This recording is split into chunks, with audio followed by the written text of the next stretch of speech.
Irreverent, entertaining, cool. You're listening to LA Talk Radio.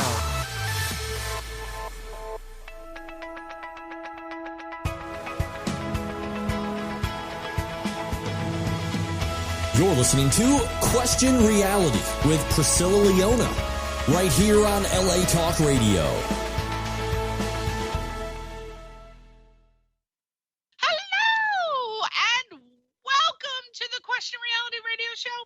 I'm Priscilla Leona, and I'm producer and host of this show, and we are coming to you live from Los Angeles, California. For 14 years, we have been providing our audience with entertainment industry career advice.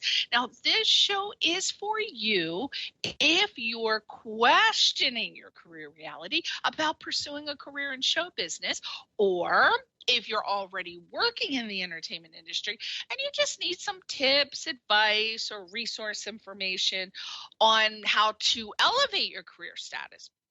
We're very good for that as well. Now, some of the guests on our show have included Emmy Award winners, Grammy Award winners, Tony Award winners, reality TV stars, and just a wide variety of working show business professionals, from aspiring all the way up to I'm almost there. So we just cover it all. And they work as film, television, music, radio producers and directors. We have casting directors. We have literary agents, casting agents, PR agents, talent managers, screenwriters, publicists, actors, comedians, singers, novelists, script supervisors, stunt people. I love people behind the scenes. So by the way, if you happen to know someone that works behind the scenes, I really want to start booking them for, next year. I really don't think they get enough credit. I just love the behind the scenes people, because so many people come out here and they want to be a star. They want to be like, a Tom Cruise. But then they say, oh my God, I found out I don't really like working those long hours. They just find out they don't want to be an actor. And then they discover so many great jobs behind the scenes. And a lot of people don't even know those jobs are available. So if you know anyone, please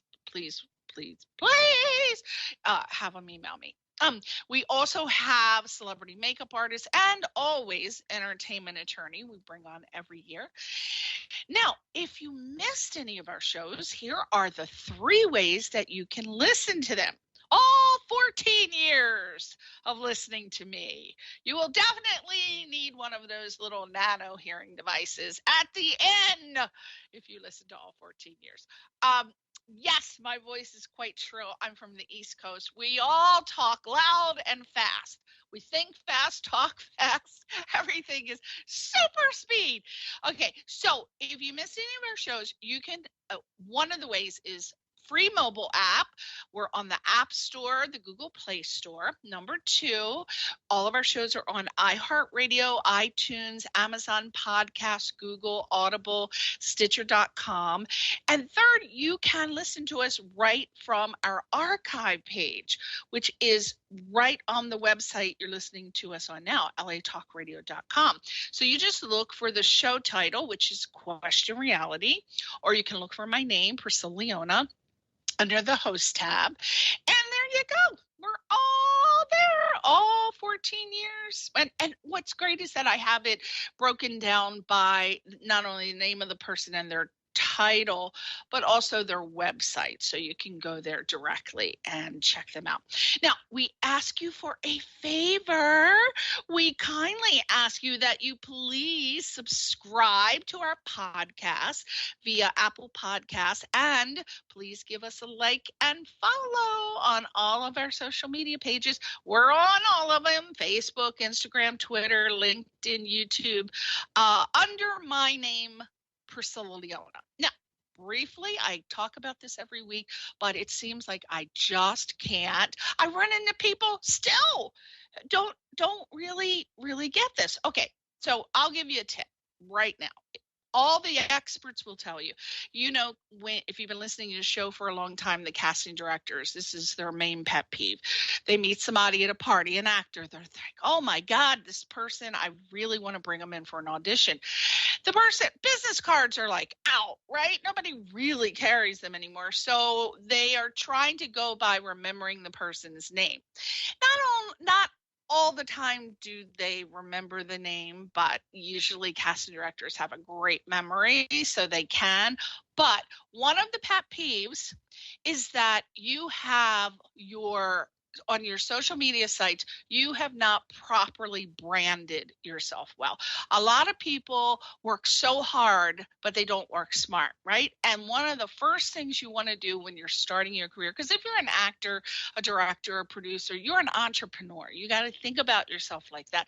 And part of that is marketing and branding. So you cannot have all these different names. You can't have one name for Facebook, one name for Instagram, one name for Twitter, LinkedIn, YouTube, because what happens when people are looking for you under your name, they might not be able to find you. They'll go into Google, they type your name. If they can't find it in 5 to 10 seconds, boom, gone. Bye, next. I'm just telling you, please think of branding. Think of your consistency. Try to keep on all of your social media platforms. Lock down a name, whether it's your name, which is always the best way. But if you want to lock down a brand or something, lock it in and stick with it across your platforms. That way you'll always be found by producers, directors, casting directors, because that's what they'll know you as. And that's how you become known, right? There you go. All right. Finally, if you want to be booked on our show to promote and showcase your talents, current or upcoming projects or your products, also just to come on and help listeners by providing much appreciated entertainment industry career advice, please go to our official website. Now, you got to listen. Here's where the attention span comes in.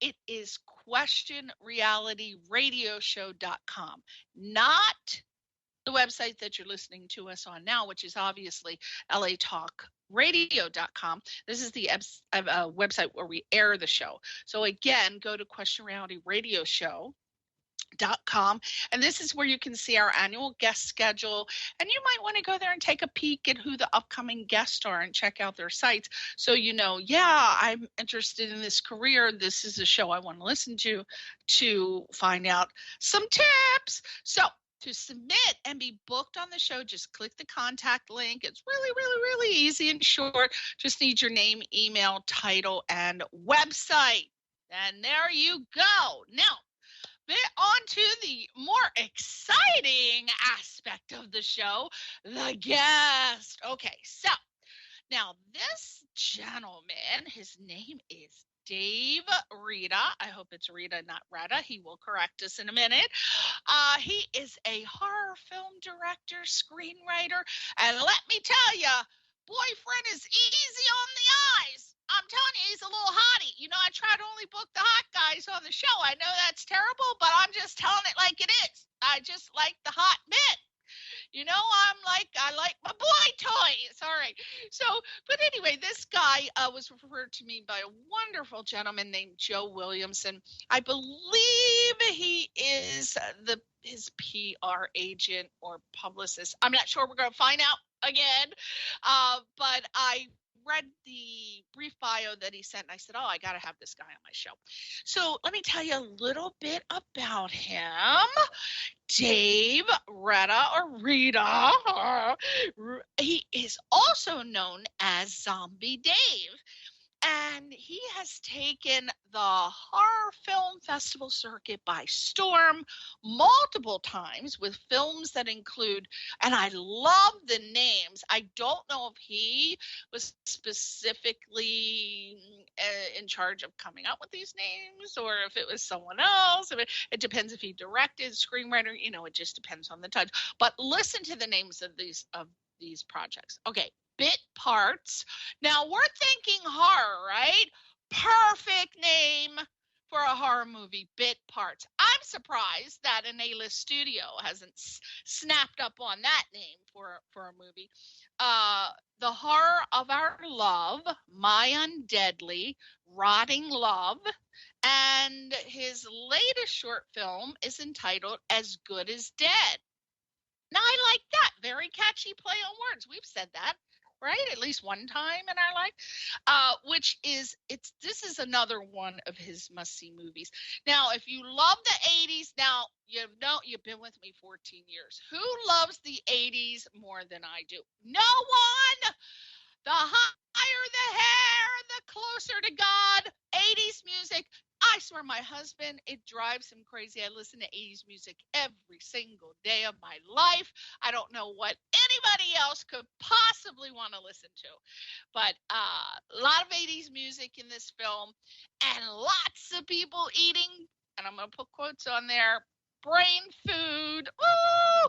I redid his bio a little and I had to put that in there. I hope he didn't get mad at me, but it was just, I couldn't resist it. So let me have you go to his website now. Please give him follows and what is it? God, what do they call it? Follows and likes and thumbs and whatever the heck you got to do now. His website is Elft. Oh, I want to ask him where that name came out with. That's a great name. Elft Twin Films, ELFTWIN Films.com. He's on Facebook under Dave Reda. Dave Reda. Did it again. Instagram, Elf Twin Films. Okay, so different name, but still in the family. I'm not upset yet. Twitter, Dave Reda. Okay, I love it. LinkedIn, Elf Twin Films. Again, okay, there's two, but it's all right. YouTube, Elf Twin Films. And you can see some of his trailers. Oh my gosh, you got to go to YouTube at least to check out these trailers. They are fantastic, very scary stuff. So without further ado, let's talk to the man, Dave Reda, aka Zombie Dave. How the hell are you? Wow, that was quite an introduction. Let me first say that you're hilarious. I love you to death already. That was awesome. Yeah, I'm doing good. I'm doing good. How are you? Well, as I said earlier, I really appreciate you taking people. Just when I chose the time Sunday at 5 initially in 2008 to do this show, I just thought it was a great time. But over the years, a lot of people who are on tour, they find that Sundays is not a good day for them, of course, to do the show. So I appreciate that you're taking a portion of your Sunday to be with us. We really enjoy having people on in general, but people like you, horror people. Oh, hey, now my husband is a horror fanatic. Me, Rad. I'm going to stick at Jason. I love Jason Voorhees. I did like, because I'm friends with Johnny Depp, so I did like Johnny in his first movie, Nightmare on Elm Street. But I'm telling you, other than that, I'm too scared to watch the horror films. Too scared. But let me ask you a question. I want to first ask, where did that wonderful name come from? Your film company, Elf Twin Films. Never yeah. When we were first making our first feature, Bit Parts, my executive producer and I, who is my best friend from like high school, when we were doing this together, I had to come up with a name that for our production company for the film that really just symbolized just us, And I was trying to come up with a name. And when we were kids, he and I used to play a lot of D&D. And we played these characters called the Elf Twins. And we were always bickering and fighting, and because we were twin elves. And these were these characters that we still talked about to this day, about how we were just always bickering and fighting. But it made the game so much fun and a lot more realistic. When you give actors a chance to act, they're going to go crazy, no matter if it's D&D or whatever, right? Right. So, So as an adult, I was trying to come up with a name, and then that just came into my head, and I called him up and said, we have to come up with a name. What about the Elf Twins? And I swear, this is a very tough guy, and I almost heard him like cry a little bit, and I was like, that's it. And we've been the Elf Twins cobbling horror ever since. Oh, So. I love it. See, I always love to know the origin story behind names. I've always been curious about that.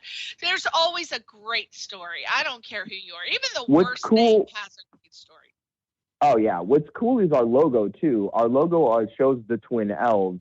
He is in San Jose, California, and I am here in LA. And it's kind of like, that's why he's the elf that has the bow, and I'm the elf that has the sword, because he's shooting from San Jose, long distance, and I'm here right up close with the sword, fighting the fight right here. Yeah. Oh, I love that. I can see that connection. Oh, it goes so much deeper than I ever thought. Dad, you asked. It does, and that's a great. We wouldn't know that. I mean, unless we talk to you. Actually, you know what? A lot of people don't know that. This is most people don't ask me about that. This is a rare story that people are getting to hear, which I love, talking about something different than I normally always talk about. So that's beautiful. Oh my gosh, I hate when I watch that. I don't know if you're familiar with he's like my idol. His name is Graham Norton. He's a talk show host in England, the Graham Norton Show. And I love him because he asks unique questions. You know how you watch the nighttime shows here? It's like the same old questions. I just like to know obscure facts. So feel free to throw anything in there. Now, is it Dave, Rita, or Reda? I want to make sure. So, and I forgot to say, you know what? You are so awesome for getting it right the first. It's Dave Rita, like read a book. You got it. Read a book. Now, I want to know, talking about origin stories, Dave, I want to know when you were itsy bitsy teeny weeny little microscopic, zygote. Did you come into the world knowing that you wanted to work in the entertainment industry? And if so, was it, some kids I want to be an actor, I want to be a singer, I want to do.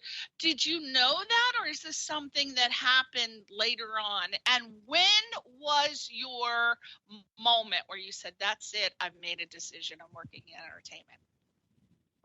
It's weird. I always knew, because films and filmmaking and films just have always been in my blood. My grandparents in the 40s and 50s, they owned drive-in theaters. They had a bunch of Rita theaters all over Kentucky. And unfortunately they closed when I came around, but so I never got to see it. I think there's still one left that's like the front of it, the facade is still there, because it's like a national landmark, but that's about as good as it gets. But because my dad was slinging popcorn and my grandpa was watching, putting out great movie after movie, they just had such a great sense of what movies did to the audiences, what the directors of those movies, what they wanted to do, but yet what actually happened with the audiences. And then when I came around, VCR technology came around, and so they started watching these movies again and discussing all this. And I was just this little sponge sitting between my dad and my grandpa, just learning all this. And I didn't realize how much knowledge of not only what it takes to make a film, but what it takes to make a great film. And I was blessed because they were just putting one great film after another in front of me. And it was just something that I always, I saw how much it affected them. And it just was something I always knew I had to do. I thought, though, that my place was to be an actor. I mean, that's what I originally started out as, did national commercials. That's what brought me from San Jose to here, LA. But that's the cool thing about this industry is though you think you may know where you're supposed to be, it sort of finds a way of putting you where you actually are supposed to be. Mm-hmm. And I just naturally had this, because of my grandparents and my dad, I had this natural knack and knowledge to direct that I wasn't using until the opportunity came across me. And then once it did, it's just something I just really understood and knew how to do. And I kept going, how do I know how to? Dad, grandpa, you know. So Right. that's my story. But from one, and correct me if I'm wrong, I Mm-hmm. believe that your genre is horror. So you're actually the first horror film director we've had on the show. So was it that you saw a certain film and you said, I want to be a horror film director, I want to do mostly horror films? What was that? I'm a horror director, but I am the lighter side of horror. I mean, all my friends are as dark and disgusting as they can possibly be. I'm over here floating 80s music and, titles with love in them. So, I mean, I am the lighter side. And I did originally start from sketch comedy background. So I can't help but just make my movies funny. They're funny, they're still scary, and then yet also romantic too. I just can't help it. That's my style. Yeah. Yeah, I don't know. It's just a weird thing that I do. I feel like with horror, you have to have a different voice.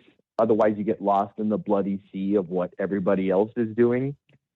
And as a kid, I just really loved my parents. I mean, my grandparents and my dad just really threw the universal horror monsters at me. Frankenstein, Dracula, King Kong, Creature of Black Lagoon, Mummy. And I just loved those movies so much. Those monsters were like my friends. But when watching them as a kid, at the end, the monster would always get killed. And it made me sad because they were my friends.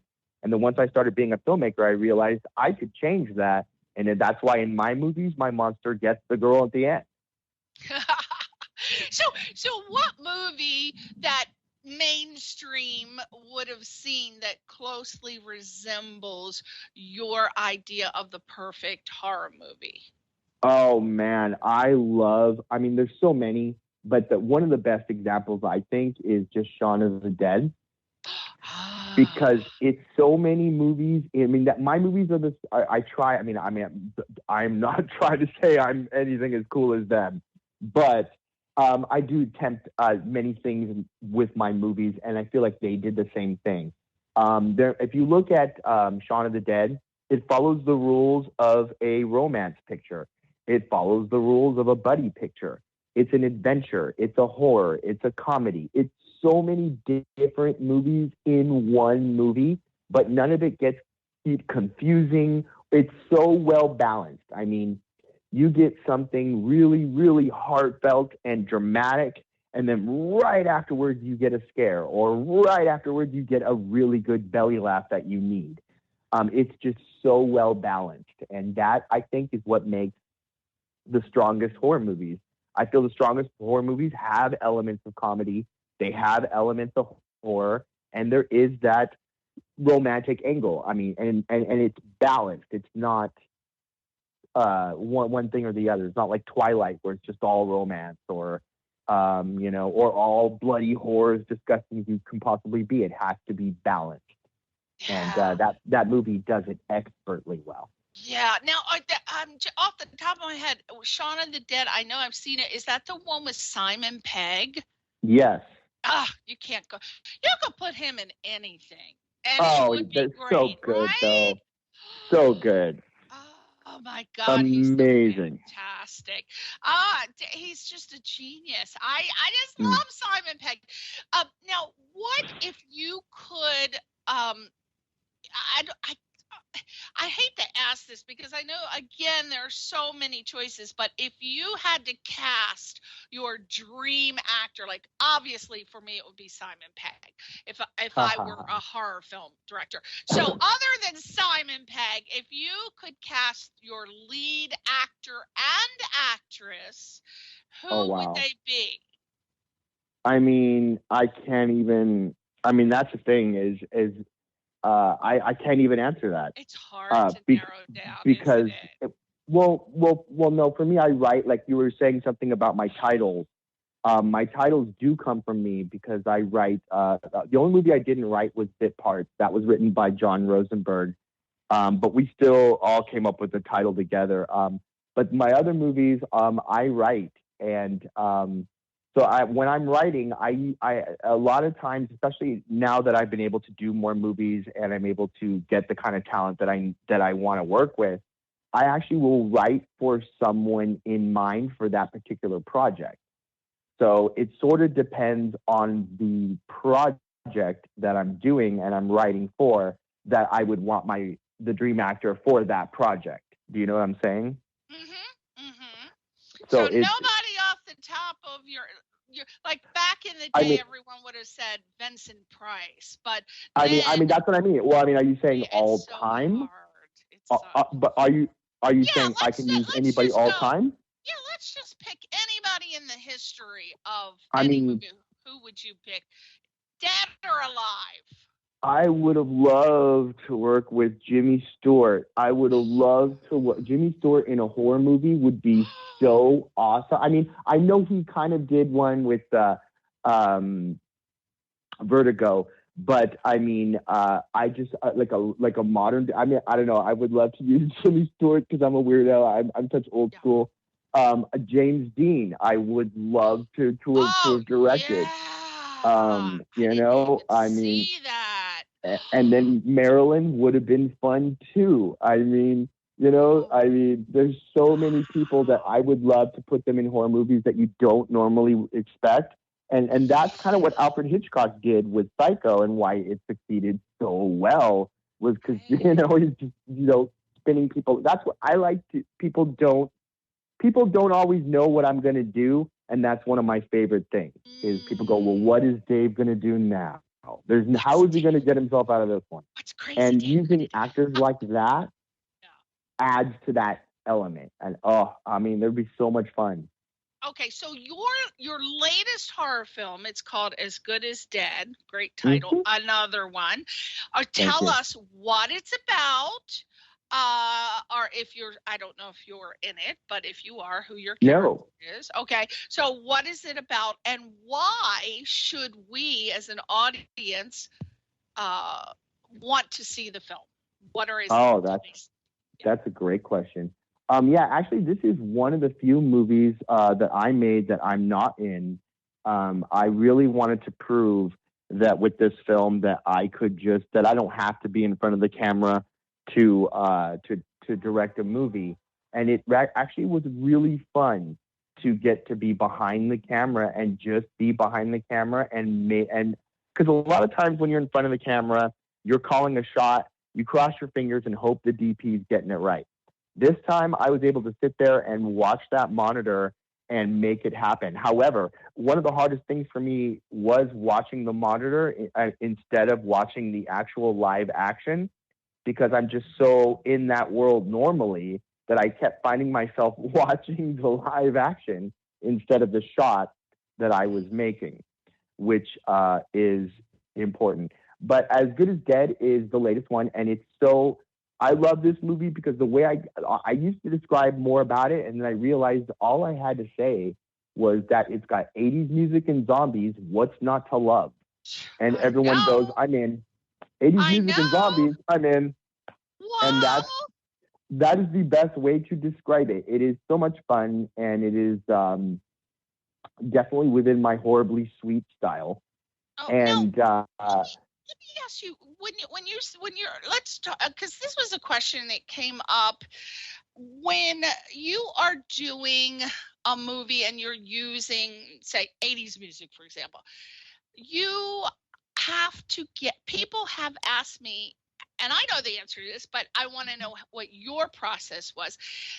Basically, there are two publishing companies. There's ASCAP and there's BMI. So in order for you to use music such as Dave does in his film, he has to get the rights to use this music. You can't just use people's music. How difficult, or can you explain to the audience what the process is if somebody wants, because this is a short film. Hold on a second. I did not get the rights. What I did was I'm using less than 30 seconds of every song, and because I'm doing parody and comedy, I can get away with it. But it's because I have to use. See, this is a tip. This is a great tip for the audience. But I literally have like 29 seconds on one. I pushed it on one of the songs. I pushed it as far as I could. But yeah, because it's parody and it's short film. So you and can then you can do that, right? So you're but saying less you than can yes, but less than 30 seconds. Anything more than that, they're gonna go hey. Wow! See that, So, audience? We didn't know that. No one has ever given us that tip. So if you're doing a short film, Dave says if you use less than, did you say 29 seconds or 30 seconds? 30 seconds. 30 seconds. Less than 30 you seconons. You don't have to go through and get approval from ASCAP or BMI. They're really, they're going to let you go. I mean, because you're really not trying to, but I still give them full credit. That's the thing, is you have to give full credit at the end. Yeah. That is very important. You can't just use it. You can't just use it and go, yeah, that cool song from I don't know, woohoo. No, you gotta give them. That's the important part, is that you go, well, no. This came from them, and this. If you want to hear more, go right here. As if you haven't heard it already. Right, now, exactly.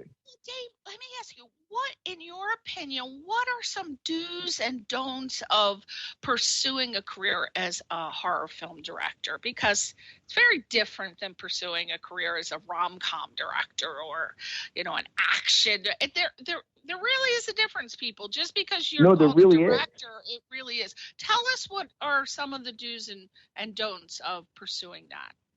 I can tell you, well, with horror, like I said, everyone wants to do horror because it's the easiest genre to do, because you don't need a star. Everyone, the audience, everyone knows that the actors are most likely going to die in it.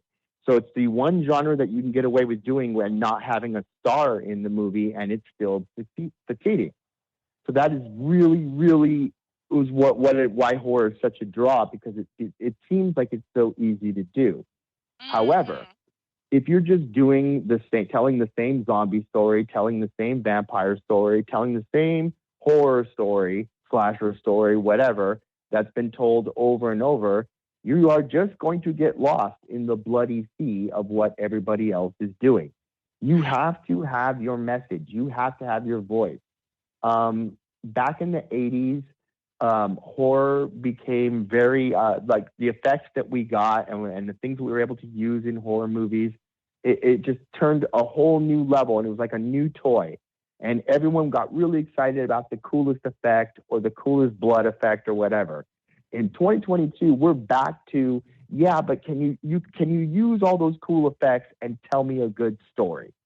And that to me is always what will stand the test of time.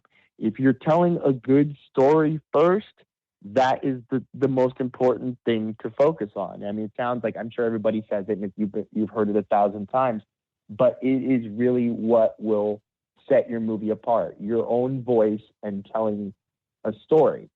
Now, how do you everything, and this might be my opinion, but gosh, everything seems to have been done.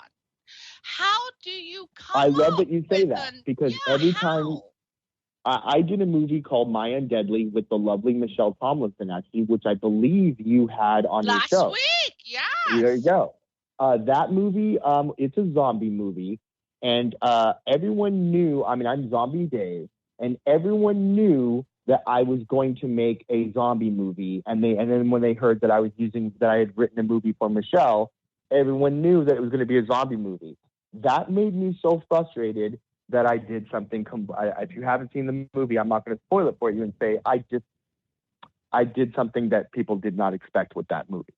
And it was funny because one of the reviews I got said, everything has been done with zombie movies, I thought, and then here comes Dave to put the bow right on top.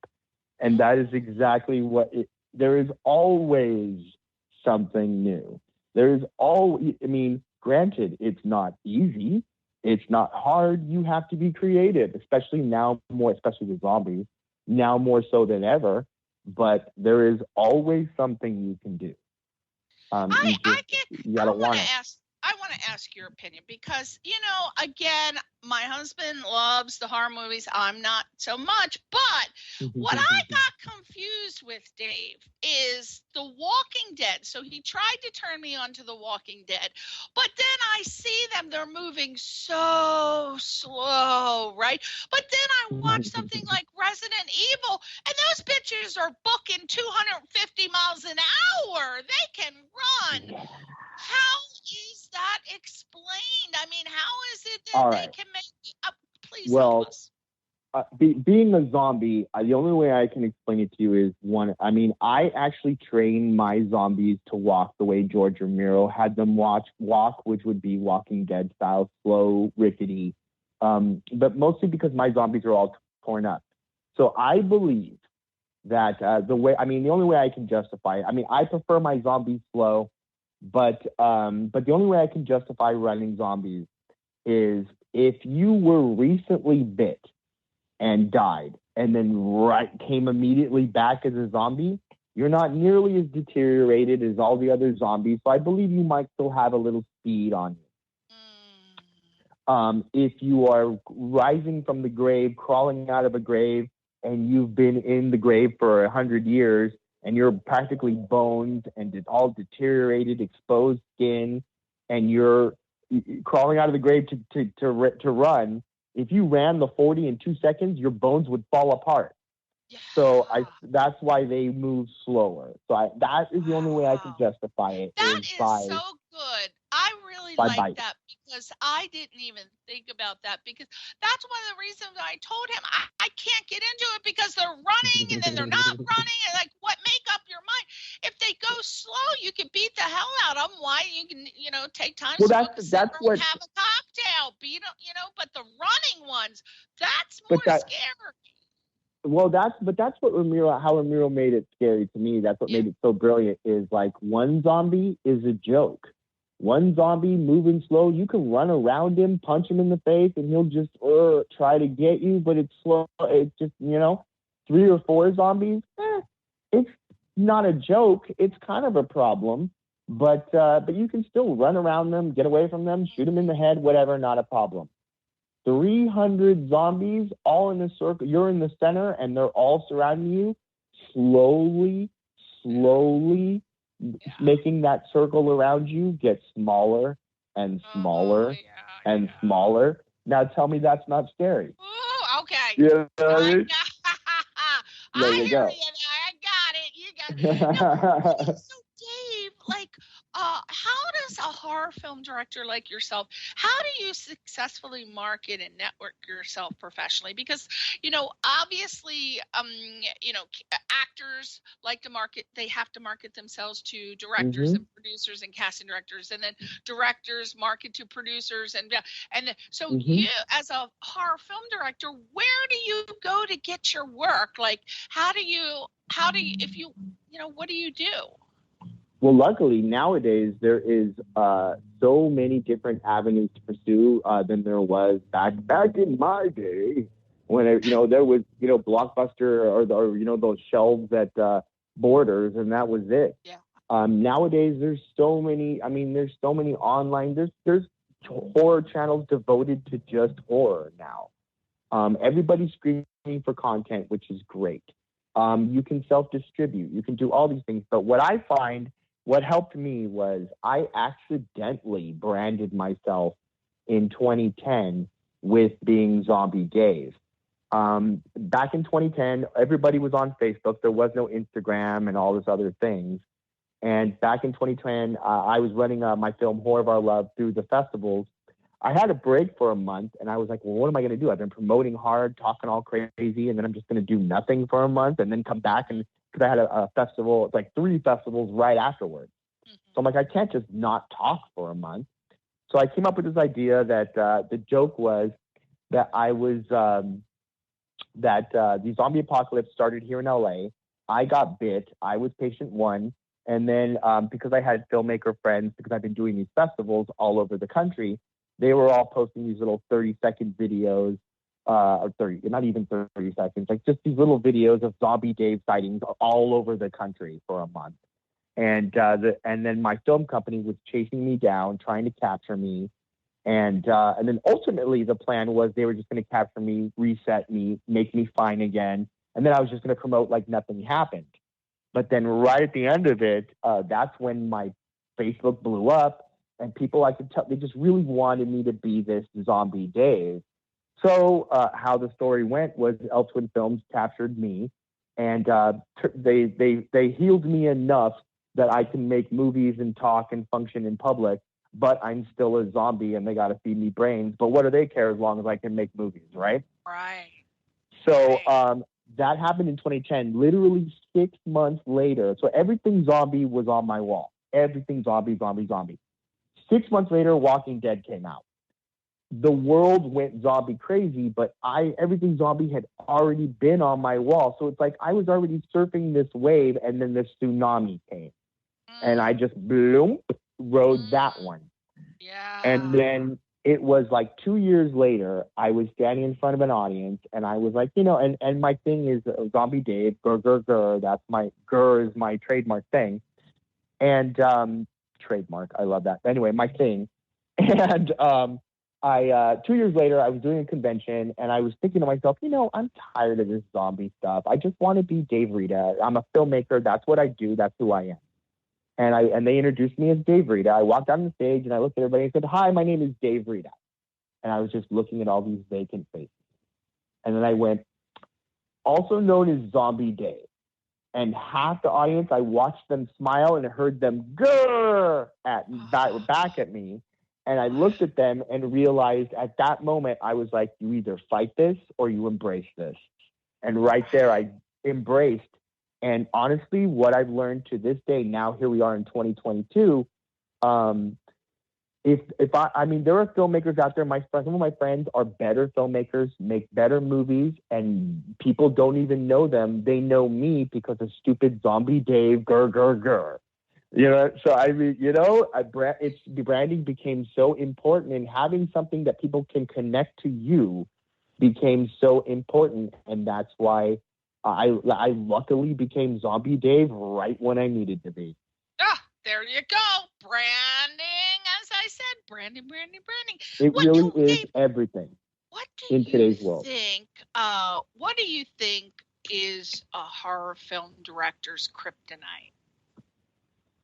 Ooh, a horror film director's kryptonite. A bad story, bad effects, most definitely. I'm not going to say who, but I did a movie once where I begged my makeup artist, just please don't make my zombies look like they have Kool-Aid mouth. Please don't. And that's exactly what happened. They just all looked like they just had red. They were kind of gray with red around them. They all looked like, they just drank a bunch of Kool-Aid. And it hurt the movie. And bad effects, bad storytelling, bad effects.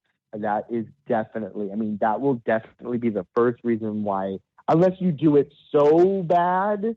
That's the cool thing about horror movies is that, a bad horror movie can still succeed. But, you can't intentionally go for bad. But if it's just so bad, that some people will still love it. So, I would think that a horror movie, because it requires some sort of special effects, even if it's just like a blood pouch or whatever that's called, I would think that that's kind of harder to make than a regular film because you need more special effects. And it's expensive to hire a special effects person. So I would think that is probably like a large chunk of your budget. How do you recommend getting around that, or is there no getting around it? You definitely need to put most of your money into hiring a special effects person, or is there software you can use? Yeah, that's exactly it. When I first started making movies, I wrote a movie. My friend and I, Craig McGee and I, we wrote a movie where at one point the entire town gets turned into demons, and these demons come running over the hill like a herd of horses, and it was just the whole town running toward the heroes at once. And we thought about this, and we were like, "There's no way we could make like 150 people up and have them come charging over the hill this way. It would be impossible. And digital effects at that time, it would have looked silly and stupid. In 2022, you can totally do that. You can totally make it look real and awesome. And it's not like a studio.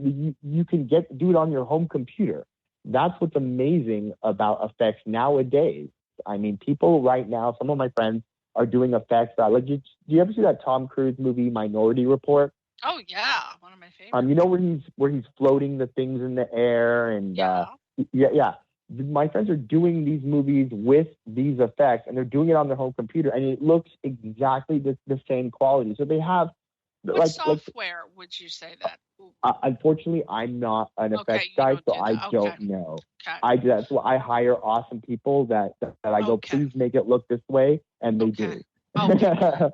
Unfortunately, I don't know the software. I just know that they're amazing artists. With software, I would imagine, yes. And then, I don't know, but maybe some blood packs and maybe someone who has, which most people who come out of makeup artistry school, they do have basic knowledge of how to do stars and coloring and stuff. That's the thing is, I prefer, but with my films, I prefer some digital effects, but I prefer to go more practical. With practical, that is going to require a little bit more time and a little bit more money, and it is, but it's a little bit harder to do. But there's something like in the 80s, that's what it was all about. Like Rick Baker was actually making, those bladders, like for American Werewolf in London, but with air that he puffed air into, and that's how the transform. I mean, one of the greatest werewolf transformations of all time, still to this day. And then none of it was digital. It was hardly digital. It was all practically done.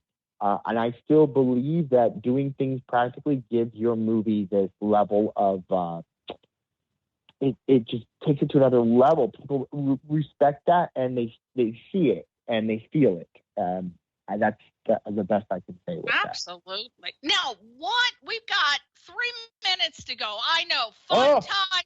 Can you believe it? That's, that phrase? What is that saying? What is it called? Time flies when you're having fun. I know. It seems like I could talk to you 3 more hours. But I want to know. So awesome. I know we got As Good as Dead. What else do you want to promote right now? What do you want to tell us? Well, right now, As Good as Dead is hitting the festivals right now. It's so awesome. It stars the incredible Ashley Mary Nunez, who has a show on Netflix right now going on. She's awesome. It stars Danny Shaka, who is an incredible. She gets to sing in this, and it's amazing. And it stars my friend, also the incredible Jeffrey Dammit, who these are friends of mine who I knew would just destroy this piece, and they did. I'm so proud of them. And we got to work with. I was blessed to work with I have the best looking zombies I've ever had on this movie, because I got to work with Boneyard Effects, Larry and Cheryl Bones over there. They gave me the best effects, and I got to work with. I had the best camera and crew from Burns and Sawyer on this film. So I really feel like this film is exciting. It's cool, and it's the best work I've ever done. I have the best looking zombies, and it's so much fun. And we've been blessed to play some great festivals out there, and I'm excited for it too. You got to enter it in. I'm a screener for Burbank International Film Festival. I saw that, and I've never done. You never submitted it to Burbank? I was one of the few festivals I have yet to do, so I totally would love to submit and get it over there.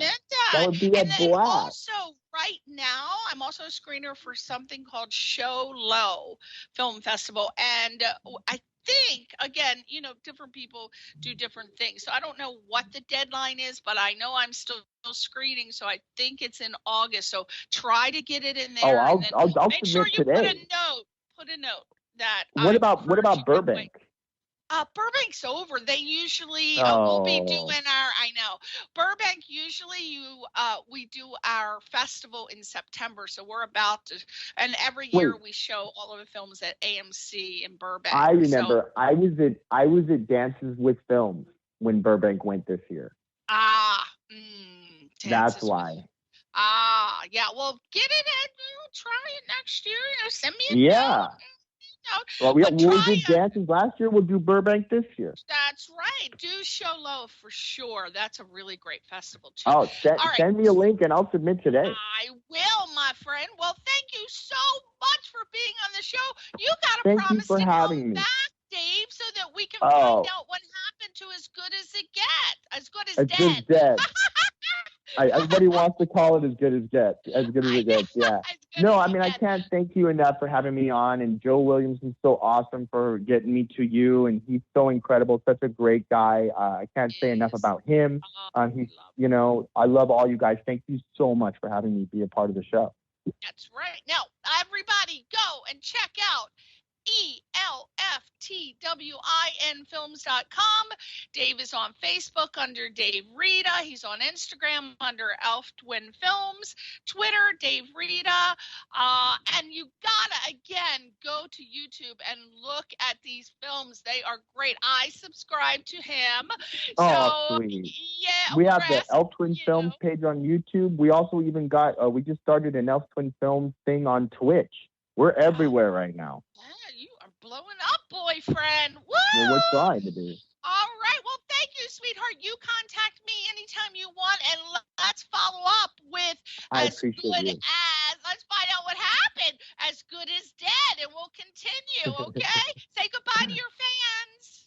Grrr! Grrr over here, too, but I'm going to say girl. All right. We'll see you next time. You're listening to Question Reality with Priscilla Leona, right here on LA Talk Radio.